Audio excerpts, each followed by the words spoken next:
Sallallahu ala Muhammad, sallallahu alaihi wasallam, sallallahu ala Muhammad, sallallahu alaihi wasallam. Wa akharina minhum lamma yalhaqu bihim wa huwal azizul hakim. Dzalika fadlullahi yu'tihi may yasha' wallahu dzul fadlil 'adzim. Wa asyhadu an la ilaha illallah wa asyhadu anna Muhammadan 'abduhu wa rasuluh.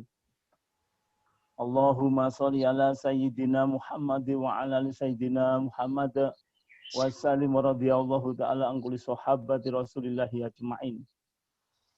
Rekan-rekan semua, sekali lagi kita ucapkan panjatan puji syukur kehadirat Allah Subhanahu wa taala atas limpahan rahmat dan karunia-Nya sehingga pada pagi hari ini kita ditakdirkan oleh Allah dalam takdir yang mulia, dalam takdir yang bagus, yaitu kita diposisikan dalam rangka meningkatkan amal, iman maupun ilmu.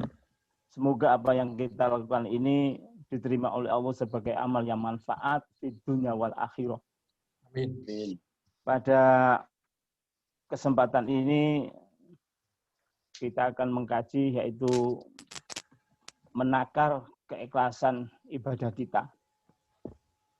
Pada awal pembahasan ini saya bacakan yaitu di dalam surat Al-Hijr, ya.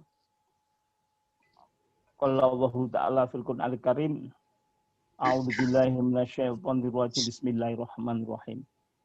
Qala rabbi bima aghwaytani. Ya Allah, kata ini ayat ini sebelum turun ada dialog antara Allah dengan iblis. Ya Allah, sebab engkau memutuskan, memvonis diriku sebagai hamba-Mu yang sesat. Robbi bima aghwaytani la uzayyanna lahum fil ardi. Maka sebagai rasa sakit hatinya iblis, karena sebab dikeluarkan dari surga ini iblis tidak mau menghormat Nabiullah Adam alaihissalam, maka iblis bersumpah, la uzayyana lahum, maka akan kami sesatkan seluruh umat manusia dengan cara menganggap indah, la uzayyan lahum, yang memandang indah segala bentuk kemaksiatan di muka bumi. Walakuyannahum ajma'in, dan akan kusesatkan semuanya. Ini sumpah iblis di hadapan Allah Subhanahu wa taala. Jadi dipandang, dijadikan manusia itu memandang indah segala bentuk kemaksiatan. Illa ibadaka minhumul mukhlasin, kecuali hamba-Mu ya Allah yang Engkau berikan keikhlasan. Di sini Allah menggunakan kata mukhlasin, kalau dalam sastra Arab disebut isim maf'ul, yaitu kan objek penderita, yaitu yang diberikan keikhlasan. Kecuali hamba-Mu minhum, di antara mereka yang telah Engkau berikan keikhlasan. Jadi dari sisi ini secara logika, keikhlasan itu kita minta kepada Allah sehingga Allah berkenan memberinya. Ini jadi di sini Allah bukan mukhlasin, bukan mukhlisin. Mukhlisin orang-orang yang ikhlas, tapi kalau mukhlasin orang-orang yang telah Engkau berikan keikhlasan. Jadi dari konteks ini keikhlasan itu hendaklah kita minta kepada Allah sehingga Allah berkenan memberinya. Nah, di dalam salah satu kitab tasawuf, ya, yang disebut kitab Iqadul Himam, ya, Iqadul Himam itu menyatakan al-a'malu suwarutun qaimatun. Al-a'malu, berbagai macam amal itu suwarun qaimatun, itu bagikan gambar yang tegak. Wa arwahuha wujudu sirril ikhlasi fiha. Sedangkan rohnya adalah adanya amal yang tersembunyi di dalam adanya ya keikhlasan yang tersembunyi di dalam amal-amal tersebut. Jadi saya ulang lagi ya, menurut Ibnu Athaillah mengatakan al-a'malu suwarun qaimatun, amal-amal itu bagaikan gambar yang tegak. Jadi hanya berupa gambar saja. Wa arwahu wujudu siril ikhlasi.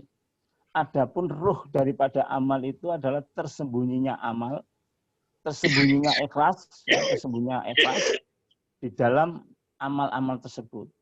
Jadi amal perbuatan manusia itu tidak ada artinya kalau tanpa ada keikhlasan.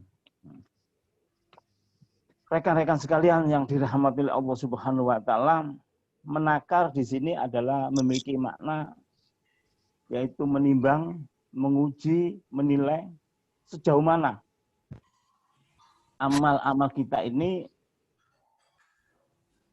diisi oleh keikhlasan. Karena menurut Allah amal-amal tersebut baru diterima oleh Allah sebagai ibadah, sebagai amal yang bermanfaat kalau itu ada keikhlasan. Sehingga di situ beberapa ulama memberikan suatu definisi, ya, beberapa ulama mau definisi al-ikhlasu, ya.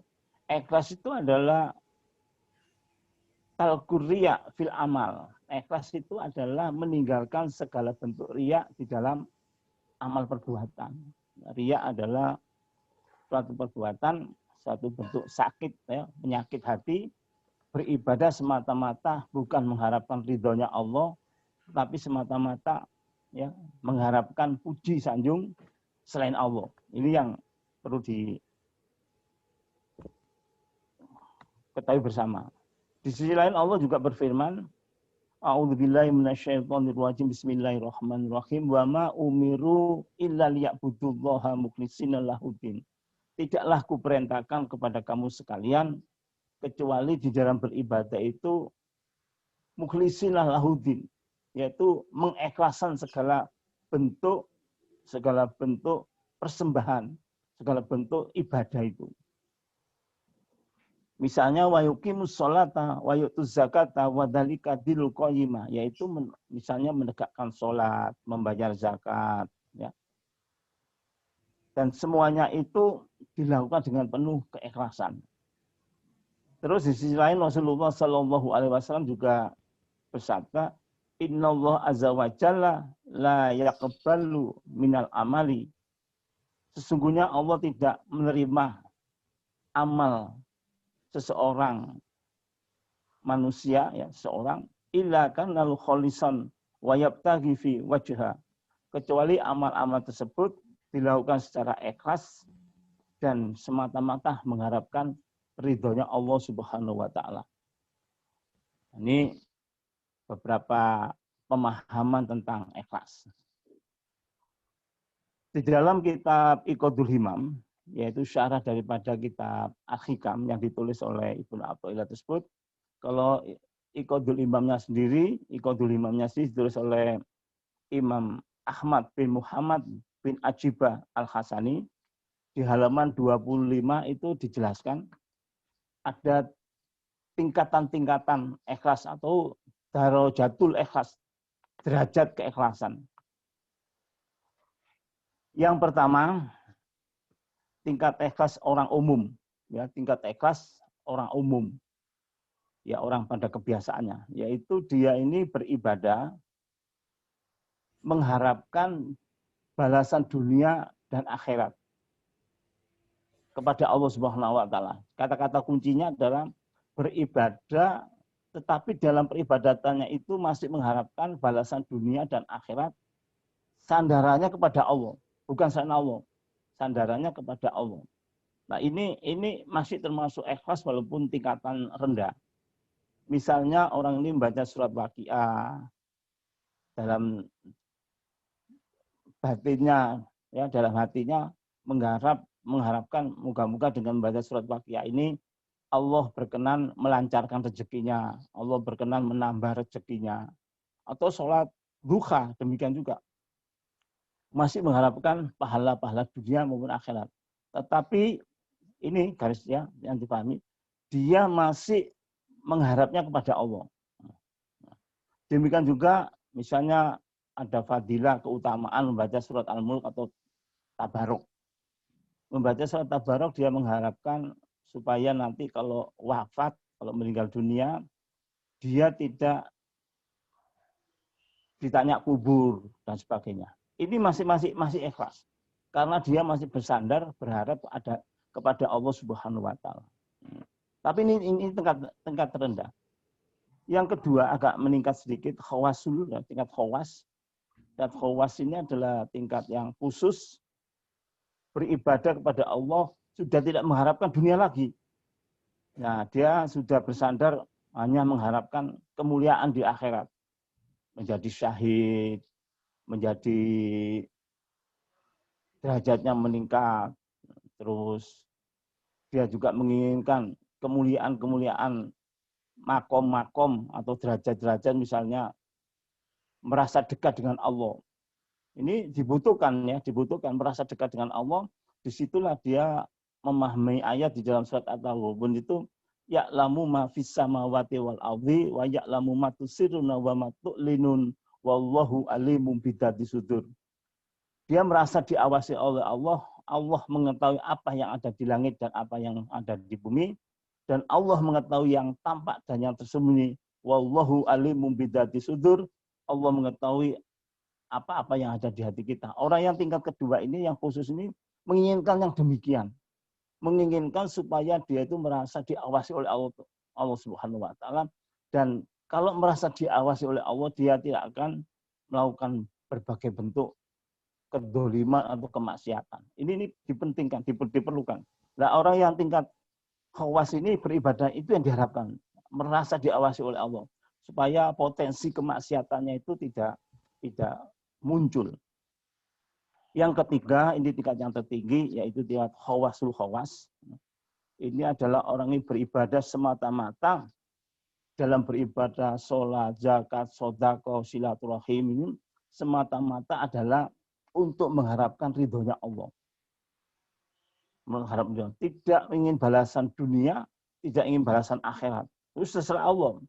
Karena dia yakin dia bisa beribadah ini juga karena peran dari Allah Subhanahu wa taala. Takdir dari Allah Subhanahu wa taala. Karena apa? Detak jantungnya, udara yang di sekelilingnya itu adalah karunia Allah Subhanahu wa taala, sehingga malu rasanya kalau saya beribadah ini mengharapkan balasan-balasan, upah-upah, pahala-pahala itu. Karena saya bisa beribadah ini sudah luar biasa, sudah terima kasih sekali. Air, udara, dan semua yang ada di sekitar ini karunia Allah. Sudahlah, ibadah saya ini kurang pantas kalau saya minta upah dari Allah Subhanahu wa taala. Ibadah saya ini sebagai bersyukur saja kurang memadai. Untuk itu dia itu beribadah semata-mata. Sudah terserah Allah. Ini tingkatan yang tertinggi karena dia beribadah ini merasakan bahwa bisa bangun pagi, bisa tahajud, bisa melaksanakan puasa. Ini karunia Allah Subhanahu wa taala. Nah, ini tiga tingkatan. Yang pertama tingkatan umum, tingkatan ikhlas, yang kedua tingkatan khawas atau khusus, yang ketiga adalah tingkatan khawasul khawas atau tingkatan istimewa. Semoga kita bisa memenuhi yang kalau tidak bisa yang terakhir, ya yang umum lah. Kita selama ibadah ini kita sandarkan kepada Allah Subhanahu wa taala. Selanjutnya tanda-tanda keikhlasan. Nah, ibadah kita ini dinyatakan ikhlas. Yang pertama, kita ibadah ini tidak mencari popularitas. Tidak mencari keterkenalan dari yang kita lakukan ini. Ini memang sulit ya bagi kehidupan zaman sekarang ini, tapi ya kita coba. Yang kedua, di dalam melaksanakan ibadah tidak rindu dengan pujian dan tidak putus harapan kalau kita dicela. Jadi kita tidak mengharap-harap pujian dari orang. Nah, sehingga Imam Ghazali dalam kitabnya Ikhlas-Muddin, ciri-ciri yang kedua ini adalah orang itu tetap bersemangat di dalam beribadah dan orang itu tetap bersemangat dalam beribadah walaupun dipuji ataupun dicemooh, tetap standarnya tetap. Jadi dia tidak lapuk oleh cemoohan dan tidak jadi sombong oleh pujian. Yang ketiga adalah di dalam kehidupannya dalam beribadah itu tidak ada bersitan-bersitan, tidak ada harapan-harapan untuk nanti jabatannya meningkat, jabatannya nanti bertambah baik di dalam karirnya dan sebagainya. Terus yang keempat adalah tidak diperbudak imbalan atau balas budi. Wah, saya berbuat ini karena saya dulu pernah dibaiki oleh orang ini. Ini secara akhlak boleh, secara akhlak, secara etika, secara etis boleh, tetapi di hati kita saya berbuat kebaikan ini karena perintah Allah. Nah, itu bukan karena saya pernah dibaiki orang itu. Ini tipis-tipis ya, tipis-tipis. Di dalam ilmu akhlak kita diwajibkan untuk berbuat baik kepada orang yang telah berbuat baik pada kita. Tidak memang. Tapi ketika kita berbuat kebaikan kepada orang tersebut, kita setel hati kita arahkan hati kita adalah untuk mengharapkan ridhonya Allah. Jangan terus kita berbuat baik ini karena orang itu telah berbuat baik kepada kita. Karena ini dalam tataran keikhlasan adalah suatu hal yang tidak baik. Karena kita tidak akan mau berbuat baik pada orang sebelum orang itu berbuat kepada kita. Berbuat baik ini adalah perintah dari Allah Subhanahu wa taala. Ini yang perlu disadari bersama. Kemudian yang kelima, husnudon. Husnudon, positive thinking, baik. Ya, baik sangka, tidak curiga kepada siapapun. Tidak membedakan amal yang besar dan amal yang kecil. Jadi kita beramal ini semata-mata sudah mengharapkan ridho Allah, dan disitulah letak kualitas ibadah kita. Letak kualitas ibadah kita adalah terletak daripada keikhlasan. Ya, idealnya itu berbuat baik yang sebanyak-banyaknya dengan keikhlasan. Tapi kalau tidak bisa, sekecil apapun perbuatan itu ikhlas, itu sangat berkualitas. Suatu contoh ketika seorang pelacur, ya, kan hadis Bukhari ini ya, seorang pelacur yang terdampar di gurun, ya, kemudian kehausan, ada sumur di gurun itu, dia ketika akan minum air sumur itu, di situ ada anjing yang menjulur-julurkan lidahnya. Nah, seketika itu si pelacur ini hatinya itu iba, maka diambillah selopnya, diambillah sepatunya untuk dijadikan ember mengambilkan air untuk minumnya si anjing tersebut. Ini kecil, ya, kecil. Perbuatan ini kecil tetapi dilakukan dengan keikhlasan, kasih sayang, sehingga di situ akibat dari dia memberikan minum kepada seekor anjing ini, pelacur tersebut adalah, kata Rasulullah, ahli surga dia. Dia termasuk ahli surga. Perbuatannya kecil dilakukan dengan keikhlasan yang luar biasa, akhirnya berkualitas, bisa menghapuskan segala dosa-dosanya selama dia menjadi pelacur tersebut. Ini luar biasa, potensi atau power daripada ikhlas itu. Yang selanjutnya adalah kita di dalam beribadah agar terwujud keikhlasan, yaitu dampak daripada ikhlasan ini akan nampak pada diri kita, yaitu bahwa ibadah itu nantinya akan terasa bagi kita ringan semuanya. Jadi rekan-rekan sekalian, misalnya kita bangun subuh tadi, itu saya yakin itu adalah kelompok-kelompok atau kelompok-kelompok komunitas-komunitas yang dipilih oleh Allah Subhanahu wa taala yang sudah ditanamkan di hati rekan-rekan sekalian ini adalah keikhlasan. Sehingga bangun pagi tidak terasa berat dan sebagainya. Inilah salah satu karunia yang kita syukuri pada pagi hari ini. Terus di dalam beramal, orang-orang yang ikhlas itu menjemput amal. Menjemput amal. Sebelum duhur kita sudah siap-siap ambil air wudhu, sebelum subuh kita sudah siap-siap mengambil air wudhu. Bukan kata-kata orang yang ikhlas itu kapan yo? Kapan ya datanya sholat lagi? Kapan ya duhur ya? Kapan ya subuh ya? Itu kata-katanya orang ikhlas. Bukan kalau orang-orang yang tidak ikhlas kata-katanya begini. Baru saja sholat, sudah duhur lagi. Baru saja sholat, sudah asar. Baru saja sholat. Ini wujud-wujud ketidakikhlasan. Jadi menghadapi perintah-perintah Allah itu diterima dengan keberatan hati. Semacam ya tadi, omelan-omelan tadi. Tetapi bagi orang yang ikhlas, dia telah menyiapkan dirinya menyongsong, menyambut ibadah-ibadah selanjutnya itu. Nah, sekarang menjaga keikhlasan. Yang terakhir ya, menjaga keikhlasan. Yang pertama menjaga keikhlasan adalah menyembunyikan saat kita beramal. Jadi saat kita beramal kita sembunyikan. Yang kedua tidak mengkisah-kisahkan, tidak mencerita-ceritakan sesudah beramal. Jadi kita sodako sembunyikan. Sudah masukkan kencreng di masjid, memiliki pengemis, memberikan orang-orang yang perlu kita tolong. Sudah, kita sembunyikan. Tidak usah kita tampak-tampakkan. Sesudah beramal, kita nggak usah mengisah-isahkan. Di dalam hadis, ya, di dalam kitab Jami'us Shaghir, jadi ketika kita beramal, yang kita sembunyikan, amal itu minimal dilipat gandakan 70 kali lipat. Jadi kita beramal, sodako, apalah, ya, baca Al-Quran di rumah kita sembunyikan, itu dibalas oleh Allah minimal 70 kali lipat. Begitu kita ceritakan,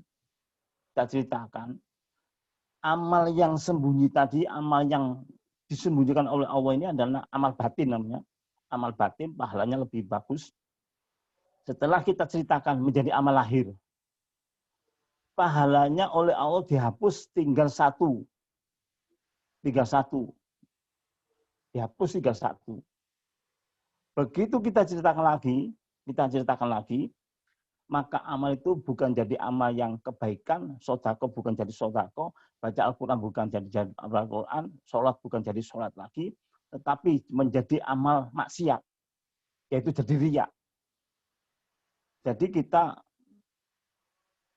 jatuh kepada ketamaan, jatuh kepada kerakusan, tidak sadar syukur, tidak sadar puas dengan ridhonya Allah, tapi kita masih mencari ridhonya selain Allah. Dan Allah nggak suka ini. Allah merasa dimadu. Nah, untuk itu kita untuk amal kita as-sam wa taslam katanya kalau di dalam kitab-kitab tasawuf, supaya kita aman dan sempurna amal kita, maka amal itu kita sembunyikan saat kita beramal, dan setelah beramal tidak kita kisah-kisahkan, tidak kita cerita-ceritakan. Ini itu barangkali yang bisa disampaikan pada kesempatan ini. Nanti memang ada upaya-upaya yang selanjutnya, yaitu supaya kita itu amal kita terjaga baik, pergaulan kita hendaklah bergaul dengan orang-orang yang ahli keikhlasan, yaitu di zona ikhlas, supaya apabila kita itu melakukan sesuatu perbuatan riya, tidak ikhlas, itu ada yang mengingatkan, mas, jangan mas, amal sampai nanti hilang. Nah, kita bergaul dengan orang-orang yang baik-baik itu, segala bentuk kesalahan kita itu akan segera diingatkan, bukan dibumbung, bukan bukan dikompori supaya kita tidak ikhlas, tetapi dicegah supaya kita tidak melakukan perbuatan-perbuatan riya tadi. Ya, itu saja barangkali yang bisa kami sampaikan. Yang pertama adalah ikhlas itu adalah melakukan perbuatan yang tidak dicampuri oleh harapan-harapan selain kepada manusia. Kalau di sini ada yang disebut ikhlas itu adalah terbebas daripada syirik khafi, syirik yang halus, dan terbebas daripada syirik jali atau syirik yang belak-belakan. Nanti kita kembangkan. Terus kemudian amal yang baik ketika kita sembunyikan itu berlipat ganda. Pahalanya berkualitas di hadapan Allah. Begitu kita kisahkan amal yang baik tadi, kita cita-citakan tidak lagi menjadi amal yang baik, yang positif, tetapi menjadi amal maksiat. Ini yang harus hati-hati. Nah, disinilah kita menakar ibadah-ibadah kita yang lalu. Tetapi para ulama, misalnya di dalam kitab Ihya Ulumuddin, amal-amal kita yang kita lakukan yang dulu-dulu terasa tidak ikhlas, terasa campur riya, itu bisa kita mohonkan ampun kepada Allah. Ya Allah, ampunilah ya Allah segala amal-amal kami yang kami lakukan dengan penuh keriaan. Nah, ini boleh. Nanti terserah Allah. Allah berkenan menjadikan amal kita itu jadi ikhlas dan kita bertobat. Jadi yang kita tobati pada Allah bukan dosa-dosa yang kita lakukan, tetapi amal-amal barangkali ada amal-amal baik-baik yang tidak layak di hadapan Allah. Kita mohonkan supaya amal tersebut menjadi amal yang amal soleh, amal yang diterima oleh Allah Subhanahu wa taala. Selanjutnya kami serahkan kepada moderator. Monggo, Pak Subjek. Terima kasih. Terima kasih. Monggo, monggo.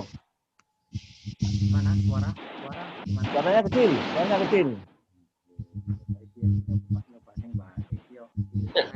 Tapi lumayan saya geng, kerungu ya. Pakai sing di, pakai yang di HP apa? Yang kedua, yang terakhir. iPad, laptop ya. Ya. Ya, terima kasih Bapak Ustadz Muhammad Rifai. Bapak Ibu sekalian yang saya hormati, bagaimana kita telah menyimak dengan bersama arti dari pagi ini, yaitu menakar. Tapi ada yang paling inti dari materi adalah ibadah kita itu harus diawali dengan keikhlasan. Akan menambah kesempurnaan kita memperoleh pahala dari Allah Subhanahu wa taala. Oleh karenanya, mari bagi yang saudara-saudara yang ingin mengasah ilmu atau menimba ilmu lebih dalam kepada Bapak Ustadz berkaitan dengan materi pagi ini, monggo kami persilakan. Monggo, Pak Moderator, mohon izin.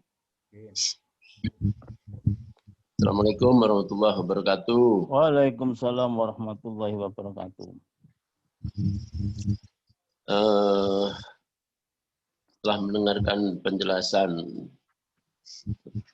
dari Pak Ustadz masalah ikhlas ini, kelihatannya memang sangat sulit ya kadang-kadang di dalam kehidupan kita sehari-hari untuk melaksanakannya ya. Kadang-kadang kita juga nggak sadar apa yang kita kerjakan itu termasuk kriteria ikhlas apa tidak gitu ya. Kadang-kadang karena tipis sekali kadang-kadang gitu ya.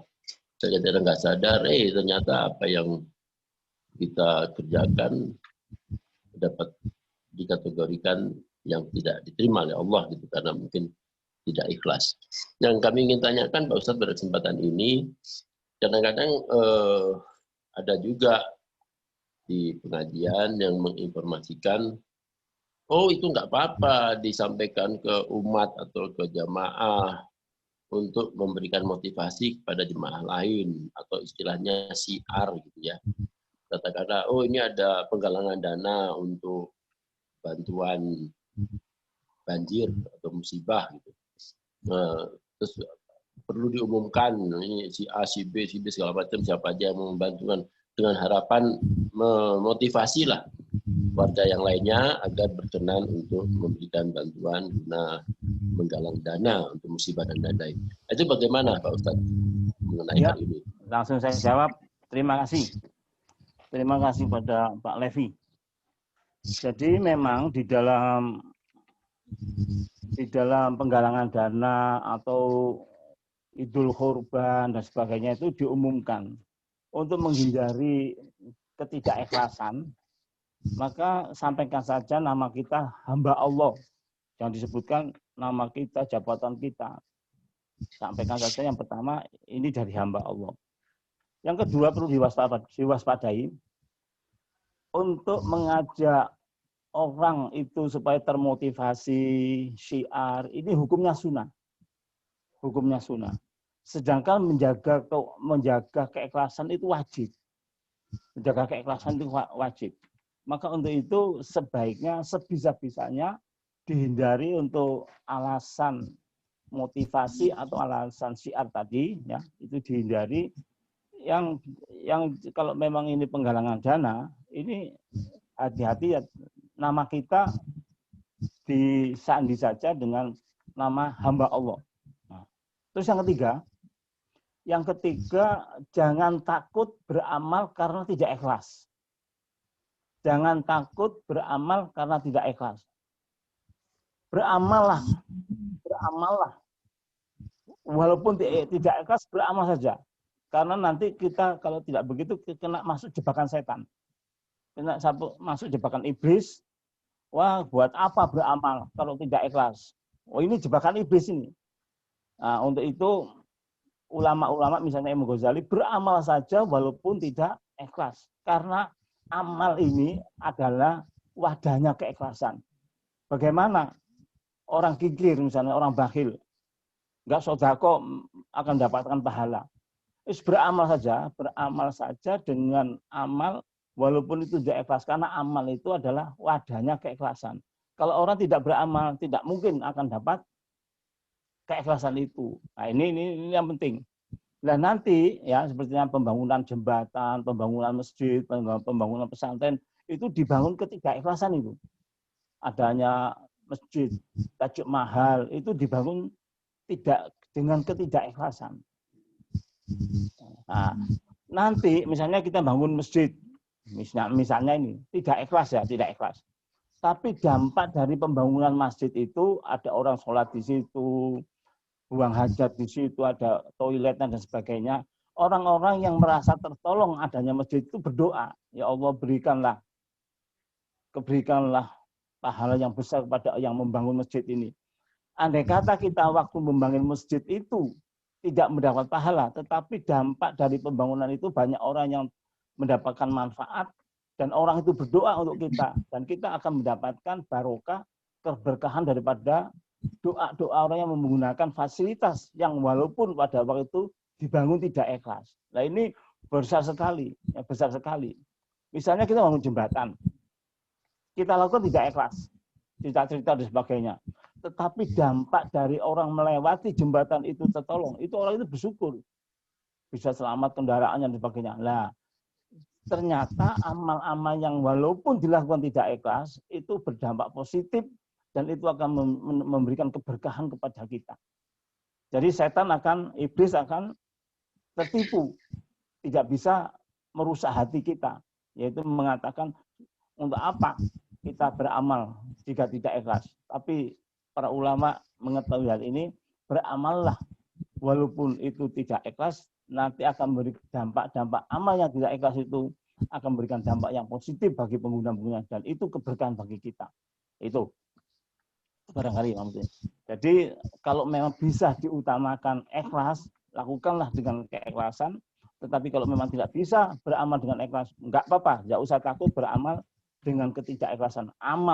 Beramallah walaupun tidak ikhlas karena amal ini, ibadah ini itu adalah wadah daripada keikhlasan. Ya, terima kasih. Selanjutnya silakan yang lain. Tanya Pak Ustaz. Monggo. Ya, terima kasih Pak Ustaz. Ini saya mendengar tadi pembukaan yang membaca yang Pak Rifai ini kan iblis ya, ya. Iblis. kan saat iblis menolak untuk bersujud kepada Adam, itu kan diusir dari surga. Ya, betul. Nah, itu langsung diusir atau masih diberi kesempatan? Dia masih bisa keluar masuk surga atau seperti apa? Ya. Nah, karena kan menggoda Adam itu kan belakangan ya Pak Ustadz. Iya. Menggoda Adam sehingga Adam juga diusir akhirnya dari surga. Nah itu artinya apa? Iblis itu seperti apa itu kok ininya? Terima kasih. Ya ini jadi saya ketika disuruh bersujud ya, iblis ini menolak.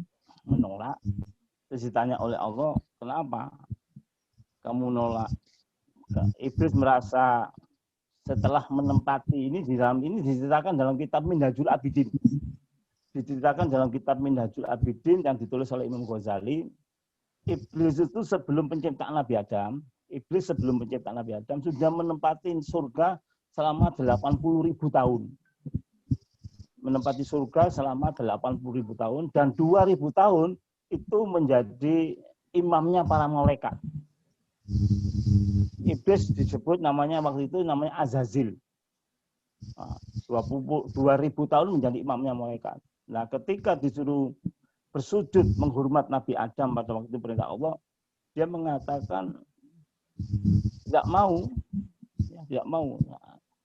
Dia mengatakan ana khairum minhu. Saya lebih baik dari Adam. Khalaqtani minanar wa khalaqtahu.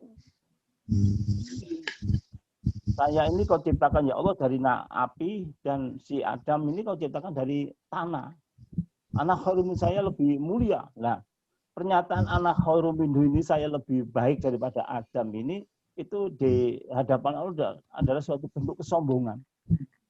Kesombongan yang didasari dari satu merasa lebih senior di surga itu, kedua adalah merasa lebih mulia karena asal kejadiannya. Nah, disitulah ihbitu oleh Allah untuk keluar kamu dari surga. Nah, ketika terjadi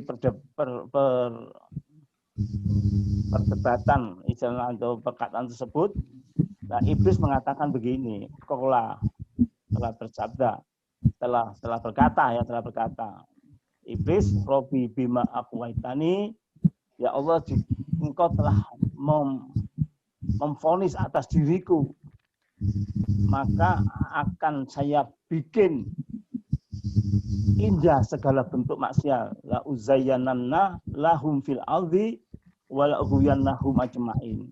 Akan saya buat pandangan manusia seluruhnya itu indah segala bentuk maksiat dan akan kusesatkan seluruhnya.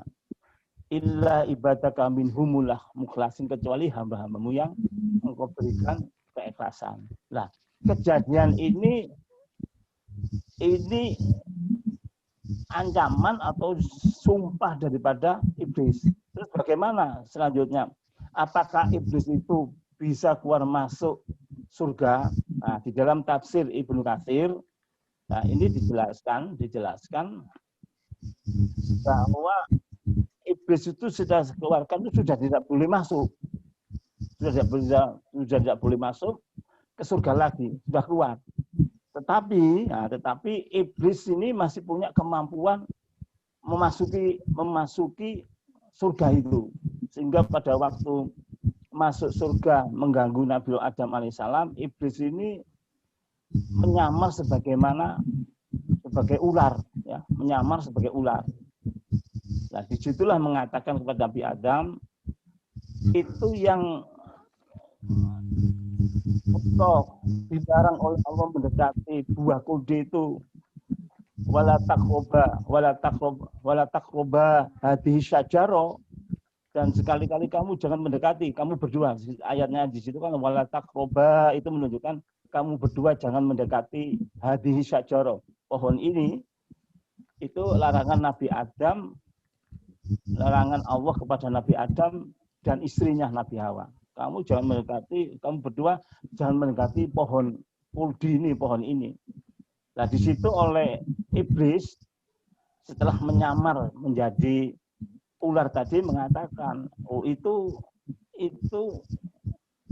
dia menyampaikan, saya sudah pengalaman di surga itu pohon itu tidak boleh kamu dekati agar kamu tidak menjadi abadi. Nah, khuldi itu adalah kholidin, dari kholidun itu adalah pohon keabadian. Nah, dari situ saya sudah tahu kamu kalau dilarangnya oleh Allah, kamu nanti akan abadi kalau mau makan buah pohon dari pohon syajarah tadi atau buah khuldi tadi. Nah, di sini akhirnya ya Nabi Adam itu dengan terpengaruhi oleh iblis dan juga oleh istrinya Adam, iblis dan istri Adam, supaya tidak saja mendekati tetapi memetik buah khuldi tersebut. Nah, di situ akhirnya Nabi Adam alaihissalam tidak hanya mendekati tetapi juga memetik pohon khuldi dan juga memakan buah khuldi itu. Nah, dari situ terjadilah akhirnya Nabi Adam dengan istrinya diusir dari surga itu. Nah, ini salah satu keberhasilan yang pertama daripada iblis. Nah, saya tambah lagi. Kejadian ini, jadi pertanyaan tadi, apakah iblis tadi itu bisa masuk keluar surga, apakah bisa kembali lagi? Menurut Ibnu Katsir itu bisa masuk, masih punya kemampuan masuk dan keluar dari surga itu. Nah, masuknya iblis yang kedua ini adalah menyamar sebagai wujud ular, sehingga dan memang punya kemampuan itu. Nah, ini di dalam kitab Nasuhul Ibad yang ditulis oleh Imam Nawawi Al-Bantani, diceritakan di sana oleh seorang ulama Sofwan As-Sauri, ini sahabat Nabi mengatakan, dari cerita tadinya mengatakan, likuli maksiatin bisa babil syahwat yurja ghufranuha. Setiap maksiat yang didasari oleh syahwat, oleh nafsu, itu masih diharapkan ampunannya dari Allah Subhanahu wa taala. Likuli maksiatin bisa babil kibrin, ya, lam yurja ghufranuha. Nah, yang kedua, maksiat yang didasari oleh kesombongan, ya, maksiat yang didasari oleh kesombongan tidak bisa diharapkan oleh Allah, tidak bisa diharapkan ampunan dari Allah. Dosa yang dilakukan oleh Nabi Adam itu bukan kesombongan, tapi dorongan syahwat, dorongan nafsu karena pengaruh iblis dan pengaruh dari istrinya untuk memakan, melanggar, tidak hanya mendekati pohon khuldi tetapi makan buah khuldi. Dosanya Nabi Adam ini disebabkan syahwat. Maka yurja ghufranuha, maka tidak diharapkan ampunan dari Allah Subhanahu wa taala. Sehingga Nabi Adam dengan dosanya ini, dengan baca Rabbana dzalamna anfusana wa illam taghfir lana lanakunanna minal khasirin selama 300 tahun, ya, selama 300 tahun itu diampuni oleh Allah. Sedangkan dosa iblis yang didasari dengan kesombongan, ya, ikuli maksiatin bisa babil ibrin lam yurja ghufranuha. Setiap maksiat yang disebabkan oleh kesombongan, nah, itu maksiatnya itu adalah tidak mau sujud menghormat Nabi Adam ini karena sombong, maka lam yurja ghufranuha, maka tidak bisa diampuni oleh Allah, tidak bisa diharapkan ampunannya dari Allah. Nah, dalam kitab yaitu Minhajul Abidin, pada zaman Nabi Musa alaihissalam itu iblis itu menemui Nabi Musa. Ya Musa, engkau itu bisa bicara langsung pada Allah. Coba, saya akan bertobat kepada Allah. Saya akan bertobat kepada Allah. Ini iblis nih pada zaman Nabi Musa. Sampaikan kepada Allah, saya akan bertobat kepada Allah. Saya sudah bosan berbuat maksiat ini. Nah, hal ini disampaikan oleh Allah, disampaikan oleh Nabi Musa kepada Allah. Sampaikan, dan Allah menjawab tobat iblis pada waktu itu. Iblis itu berbuat dosa karena dia tidak mau sujud kepada Nabi Adam, maka tobatnya hari ini akan saya terima kalau dia mau bersujud kepada Nabiullah Adam di kuburan Nabi Adam. Nah, hal ini disampaikan oleh Nabi Musa kepada Iblis. Iblis, taubatmu akan diterima oleh Allah sekiranya kamu mau bersujud di kuburannya Nabi Adam. Karena kamu dulu tidak mau bersujud kepada Nabi Adam, sekarang oleh Allah taubatmu akan diterima oleh Allah sekiranya kamu mau bersujud di kuburannya Nabi Adam. Apa jawab Iblis? Waktu Adam masih hidup, saya tidak mau bersujud. Apalagi Adam sekarang sudah mati. Enggak lah, enggak bakalan. Nah inilah ungkapan dari Sofyan Ats-Tsauri mengatakan, likuli maksiatin bisa babil ibrin lam yurja ghufranuka. Setiap maksiat yang dilandasi oleh kesombongan tidak akan diharapkan ampunannya dari Allah Subhanahu wa taala. Ini sedikit tambahan, jadi iblis masih bisa masuk termasuk surga yang ditempati oleh Nabi Adam alaihissalam itu. Nah, tapi dampak berikutnya kan semuanya dikeluarkan. Tapi ini semuanya ada hikmah tersendiri. Kalau di dalam ilmu tasawuf dikatakan itu takdir yang ditentukan oleh Allah, sudah dirancang oleh Allah. Nah, rancangan-rancangan Allah menyebabkan iblis keluar dan Nabiullah Adam alaihissalam dan istrinya itu keluar, itu sudah melalui takdir-takdir yang bisa diterima oleh akal manusia. Itu selanjutnya silakan kepada yang lain. Monggo. Saya ya. Ya, monggo. Monggo Pak Hendri. Nyambung warahmatullahi wabarakatuh. Nyambung tadi yang disampaikan Pak Rodian. Jadi sebelum Adam diciptakan, itu sudah ada iblis dan malaikat ya. Yang sifat itu pertentangan. Satu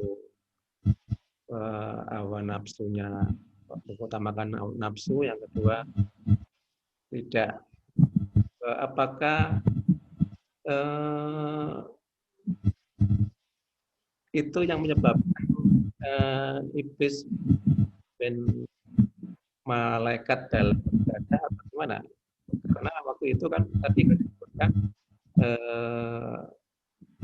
iblis memimpin malaikat dalam ibadah kepada. Artinya kan sebenarnya iblis itu masih punya sifat-sifat baiklah beribadah. Gimana Pak? Ya betul. Jadi iblis kalau malaikat ini kan diciptakan dari nur ya. Malaikat ini diciptakan oleh Allah dari cahaya. Iblis dari api. Pada saat berada di surga yang ribuan tahun itu, kalau malaikat itu diciptakan oleh Allah hanya semata-mata adalah amal ketaatan. Tidak punya nafsu. Malaikat itu tidak punya nafsu. Nah, sedangkan iblis itu diberikan oleh Allah yaitu ketaatan dan juga adanya nafsu. Ini. Nah, karena kemampuan iblis mengendalikan nafsu sehingga beliau ya waktu itu kita sebut saja ya. Waktu itu kita sebut saja beliau ya. Kita sebut saja. Ketika itu karena taatnya kepada Allah, maka dia melebihi derajatnya daripada makom malaikat. Sehingga disebut Azazil. Dan diberi kesempatan oleh Allah untuk memimpin peribadatan malaikat selama 2000 tahun. Nah, tetapi ketika dia adanya Nabi Adam karena wa idqala rabbuka lil malaikati ja'ilun fil ardi khalifah. Nah, ini di dalam surat Al-Baqarah ayat 30. Dan ingatlah tatkala Allah berbicara kepada malaikat akan menjadikan khalifah. Ya, akan menjadikan seorang khalifah, wakil Allah di muka bumi untuk mengelola bumi. Itu yang keberatan tidak hanya iblis. Malaikat juga iblis. Ya Allah, bukankah kami ini selalu bertasbih dan memujimu ya Allah. Kenapa bukan kami kok manusia? Tapi di situ oleh Allah, ana a'lamu wa antum la ta'lamun. Saya ini lebih tahu, ini para malaikat daripada kamu. Ana a'lamu, saya lebih tahu wa antum la ta'lamun, dan kamu tidak tahu rancanganku itu. Nah, itu langsung para malaikat sujud mohon ampun, ya, mohon ampun. La ilma lana ya, ma'alam ta'na. Ya Allah, tidaklah aku tidak mengetahui kecuali apa yang telah engkau ajarkan. Nah, ini tapi hanya sampai sebatas itu si malaikat untuk memprotes pada Allah. Tetapi iblis tidak mau. Nah, di sini iblis tidak segera sadar, tetapi justru menentang kepada Allah dan menyatakan kesombongannya. Ana khairum minhu, bukankah saya ini sesungguhnya ana khairum minhu, saya ini adalah lebih baik daripada iblis. Nah, karakter-karakter inilah yang dibawa iblis sampai saat ini. Dan iblis ini dengan bala tentaranya, setan-setan ini tidak pernah mati. Dan ketika mengganggu manusia, itu tidak pernah istirahat selama 1x24 jam. Nah, salah satu ikhtiar iblis untuk menjadikan kita ini tersesat, amal kita ini nihil, tidak punya pahala. Itu tadi, hati kita dibisikkan, hati kita dipengaruhi. Ketika kita beramal, sudah bagus kita beramal, ibadah sudah bagus, baca Quran sudah bagus, sedekah, tidak yang tahu. Hati kita ini diidik-idik supaya kita mengisahkan, supaya kita menceritakan amal-amal kita. Dan celakanya kita ini punya nafsu. Nah, nafsu kita itu sedang bercerita dengan amal-amal baik kita, nafsu kita itu senang. Nafsu kita senang. Nah, ini tanda riya itu. Tanda riya itu adalah ketika kita bercerita tentang amal baik, amal kita, ada kesenangan di hati kita. Ini Allah Maha tahu, dan Allah Maha tahu. Nah, hal ini kita upayakan bagaimana kita bisa menyembunyikan amal-amal kita, dan bagaimana kita jangan sampai oleh setan menceritakan amal-amal kita. Namun ada amal-amal yang tidak bisa kita sembunyikan. Misalnya azan, mungkin azan kita sembunyikan. Sholat Jumat memang harus berjamaah, tidak mungkin kita sembunyikan. Sholat berjamaah, tidak mungkin kita sembunyikan. Nah, ini ada amal-amal yang memang tidak bisa kita sembunyikan, ya kita lakukan sewajarnya. Ada jihad, bisa jihad perang, nggak mungkin kita sembunyikan. Jihad ya perang harus tampak terang-terangan. Ini. Jadi dari beberapa kisah tadi, ya, memang malaikat punya karakter yang serba taat, iblis tadi punya karakter yang serba jahat, dan manusia ini karakternya antara iblis dan malaikat. Kadang-kadang kita bisa berbuat baik, kadang-kadang kita juga kejam, jahat, tidak bisa diatur. Nah, dari situlah kita, ibadah kita, sholat kita, apapun kita mohon kepada Allah Subhanahu wa Ta'ala agar hati kita dituntun untuk ikhlas. Itu Pak Henry. Silakan yang lain, masih ada waktu ini. Betul.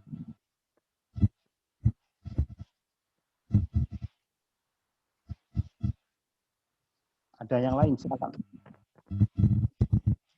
Kalau ya, Din.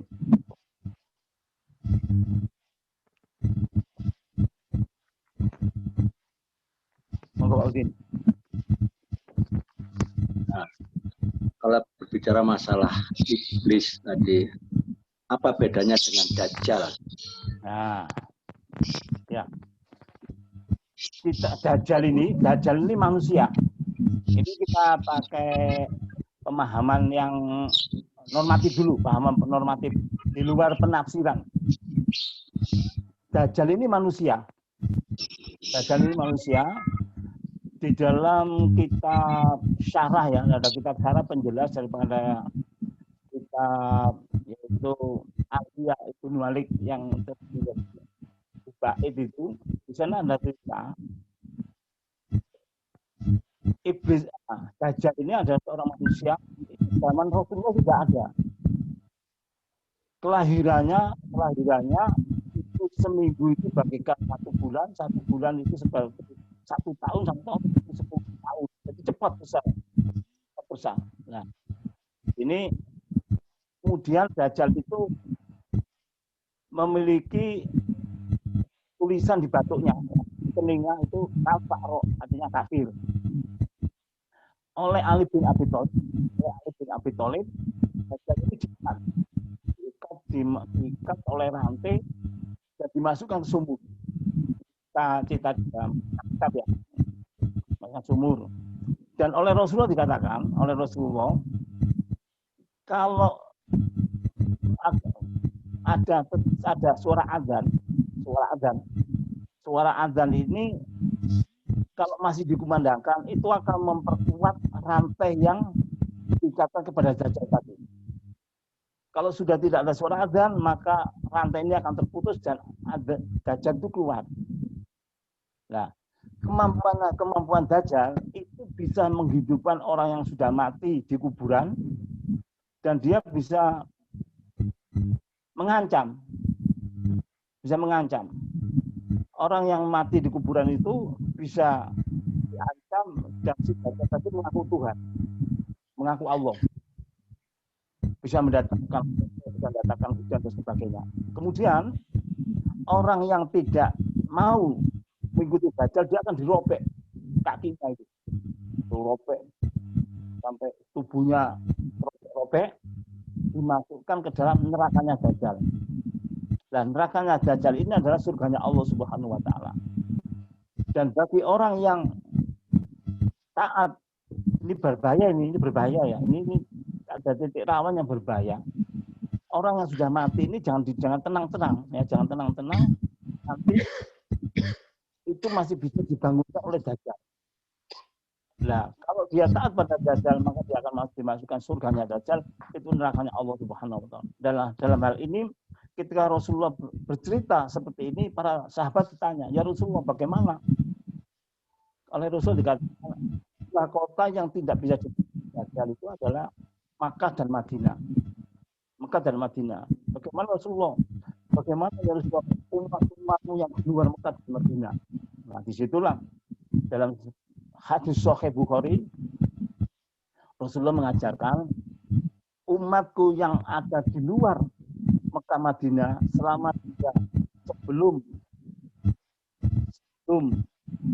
salam membaca doa Allahumma a'udzubika min adzabil jahannam wa a'udzubika min adzabil qabri wa min syarri fitnati mahyah wa mamati min syarri fitnati Dajjal, Masihid Dajjal. Ya Allah, sesungguhnya aku berlindung daripada neraka jahanam, berlindung daripada siksa kubur, dan saya berlindung daripada ujian atau fitnah daripada mati kehidupan, dan juga saya berlindung padamu ya Allah daripada fitnah daripada Dajjal. Maka orang yang berdoa sebelum salam ketika dia sholat, ini maka dia dibebaskan daripada fitnah Dajjal. Nah, ini tolong dihafal ya, Allahumma ini a'udzubika min adzabil jahannam wa a'udzubika min adzabil qabri wa min syarri mahyah wa mamati wa min syarri Dajjal. Ini nanti kami tulis ya, kami sampaikan nanti, saya buatkan tulisan untuk doa ini. Saya serang apa aja. Barang siapa yang membaca doa ini sebelum salam, maka dia terbebas daripada siksa Dajjal. Jadi bagaimana bedanya Dajjal dengan iblis? Kalau Dajjal itu adalah makhluk sejenis manusia tetapi memiliki kemampuan yang luar biasa seperti itu, sedangkan iblis adalah makhluk tersendiri yang diciptakan oleh Allah daripada api. Itu. Jadi ini hati-hati dengan kemampuan Dajjal. Nah, untuk pentafsiran bahwa Dajjal itu matanya satu dan sebagainya, itu sisi pentafsiran, itu silakan bisa dilihat di Google dan sebagainya. Itu silakan yang lain, monggo.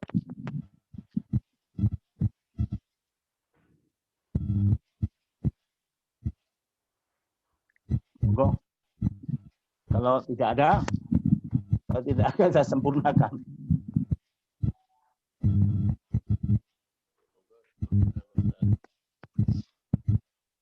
Gak dengar Pak Sudir.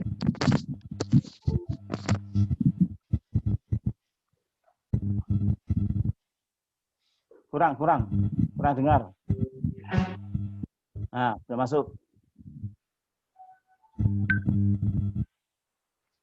Wah, gak dengar lagi. Dono suara nih, Pak Subjek. Monggo, Pak Ustaz. Silakan bagi yang ingin menyampaikan undang-undang atau pertanyaan. Monggo. Untuk Bapak Ibu yang muncul di layar hanya tulisan nama aja, monggo kiranya dapat menampilkan wajahnya di podo kangen KB ini. Kena lockdown ini, monggo. Budi Kamto. Nah, ini Bu Sri Wulandari matur nuwun. Edi Tejo matur nuwun. Monggo yang lain. Kangen-kangenan liwat kaca ae wis gak apa-apa. Mohon maaf, ini saya sambung dengan laptop, sambung HP, suaranya ben rotok. Ya, sudah masuk soalnya bagus. Pak Ustaz mau menambahkan sampai nunggu yang lain. Yang lain monggo, bila ada pertanyaan atau di luar materi yang sifatnya enteng-enteng tidak mohon maaf tidak ada merendahkan Pak Ustaz. Jali Bu Jali. Monggo Bu Jali. Ini mungkin punya Sri Wulandari punya pertanyaan. Monggo. Yang ingin disampaikan ke Ustaz.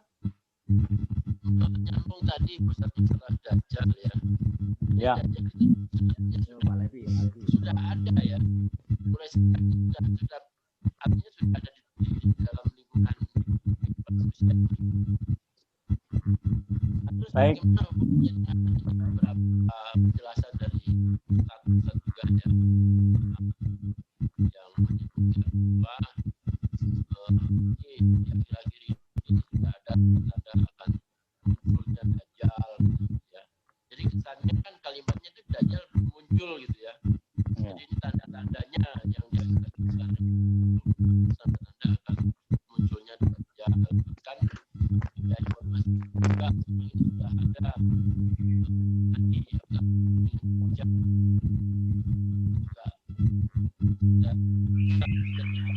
dan siap untuk melawan Dajjal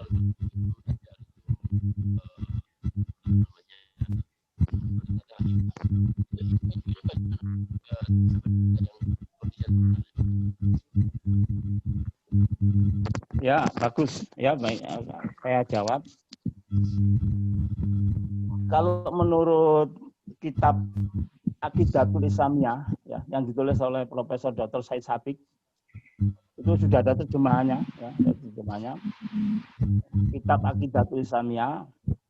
Kapan munculnya Dajjal? Munculnya Dajjal ini itu bersamaan dengan namanya Imam Mahdi. Jadi Dajjal itu muncul dulu ya, Dajjal muncul membuat kerusakan di seluruh dunia. Nah, ini sudah mendekati kiamat ini ya. Maka disitulah yang menghancurkan Dajjal nanti itu Imam Mahdi dengan Nabi Isa alaihissalam. Nabi Isa alaihissalam dengan Imam Mahdi mengeroyok Dajjal itu.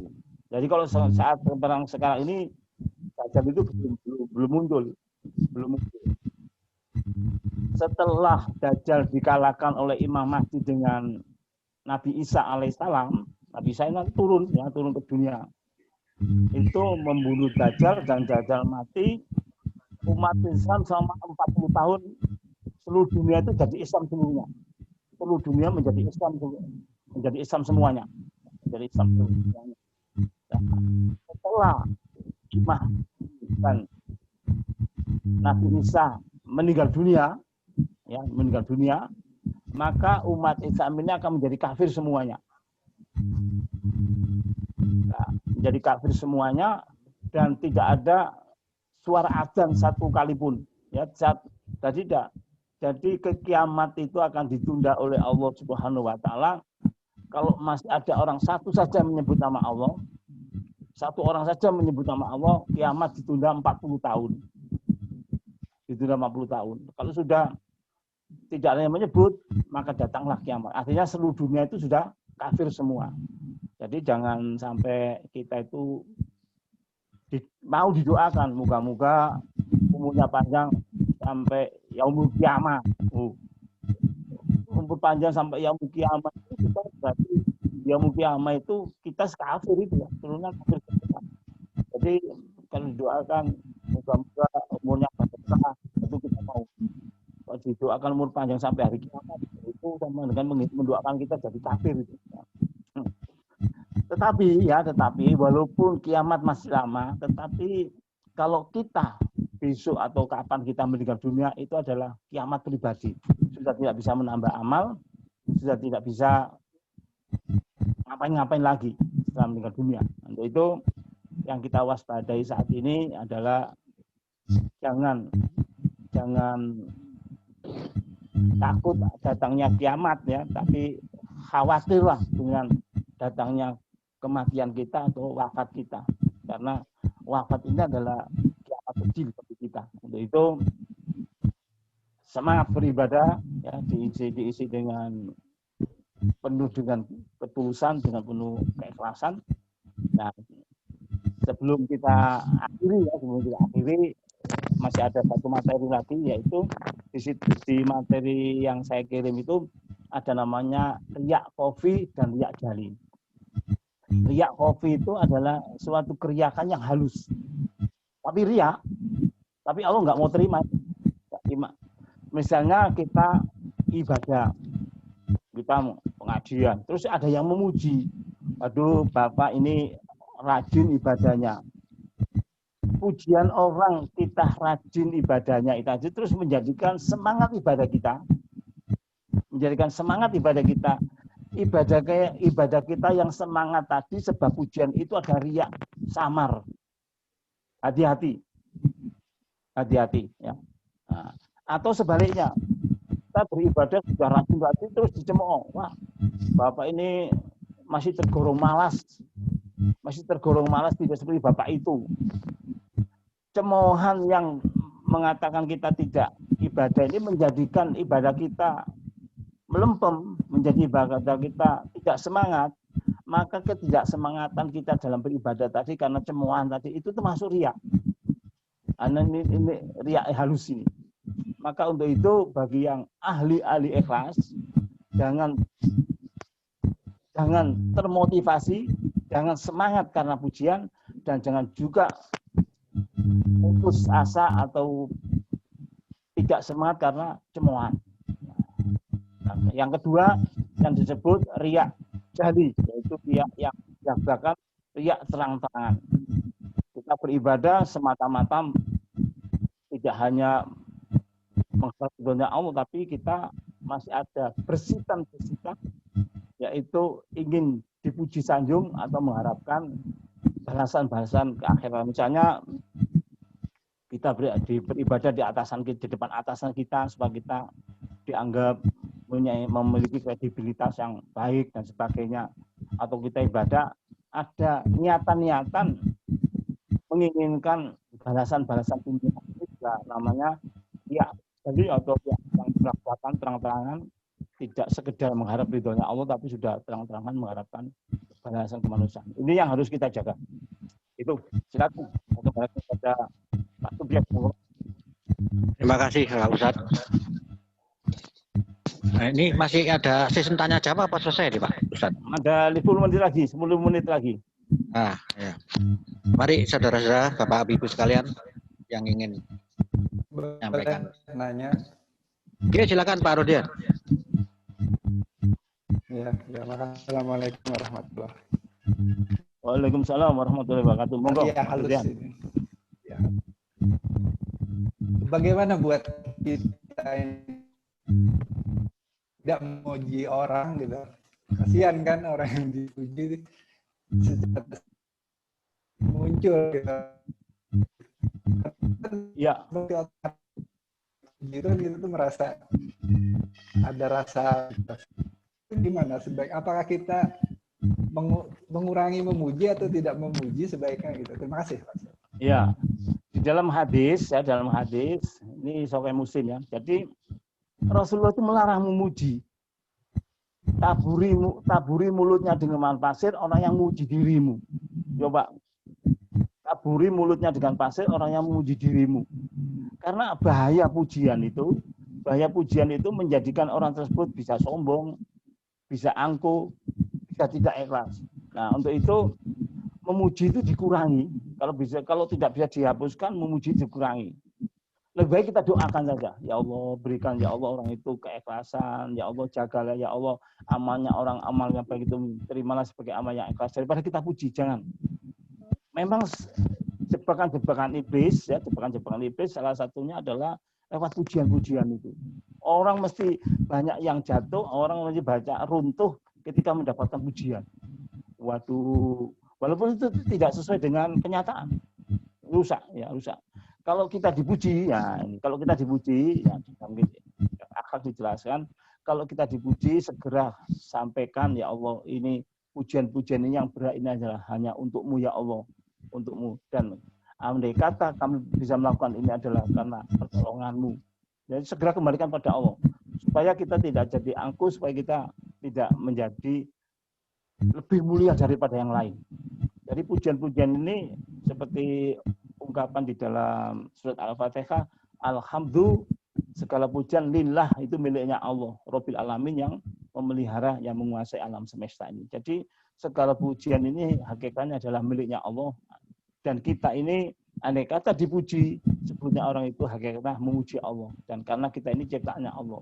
Jadi kesimpulannya, kalau tidak bisa menghilangkan kita memuji manusia, kita kurangi saja. Karena kita khawatirkan orang yang dipuji itu nanti akan menjadi sombong dan juga akan menjadi tidak ikhlas. Ya ini, tetapi kita memuji orang itu tidak terang-terangan itu bagus. Ya. Waduh, terima kasih, kita ketemu lagi, kangen dan sebagainya, itu adalah bentuk-bentuk pujian yang tersamar, tidak menjadikan orang itu jadi kepala. Waduh, jangan terus langsung, waduh, gak ono Pak sampai nih Pak orang seperti sampean itu, liane sampean itu gak ono Pak sampean ini orang, ini rusak ini orang itu. Jadi orang itu bucong nanti. Nah, itu ya, jadi dikurangi, jangan sampai kita muji. Tapi kalau memuji saja dilarang, ya jangan menjelekan orang, ya jangan menjelekan orang. Nanti menjelekan orang kalau itu tidak kuat mentalnya, jadi runtuh ya mentalnya. Sudah ibadah ini masih cemu saja, terus kayak ibadahan, wah iblis berhasil, ya iblis berhasil. Monggo yang lain.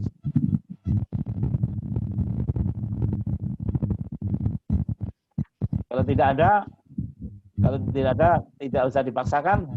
Mas Subyek bagaimana? Kita tutup dengan doa. Ya, Andri. Ya, monggo tutup aja Pak Ustaz. Ya, karena kita masih banyak kegiatan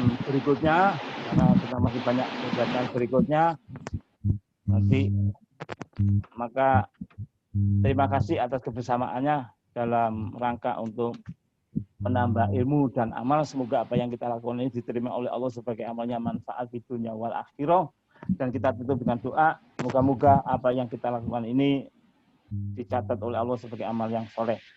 Amin. A'udzubillahi minasyaitonirrajim. Bismillahirrahmanirrahim. Allahumma shalli ala sayyidina Muhammad wa ala ali sayyidina Muhammad wa sallim radhiyallahu ta'ala an kulli sahabati Rasulillah ajma'in.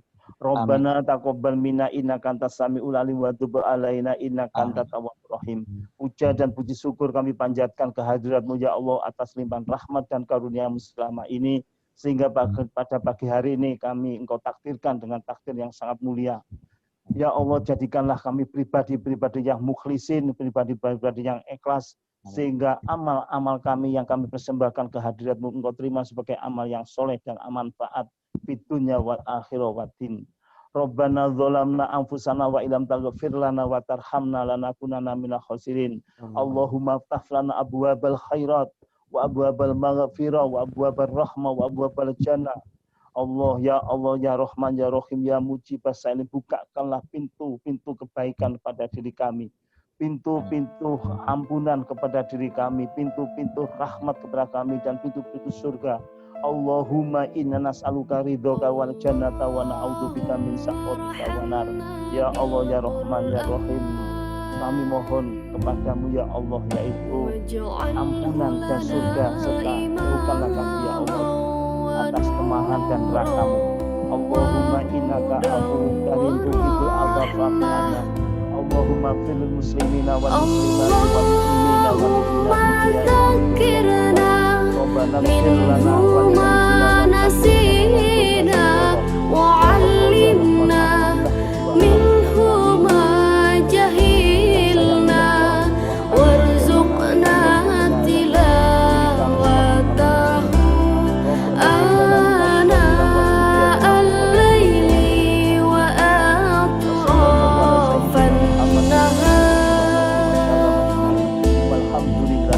واجعله لنا حجة يا رب العالمين. Assalamualaikum warahmatullahi wabarakatuh. Waalaikumsalam. اللهم ارحمنا بالقرآن واجعله لنا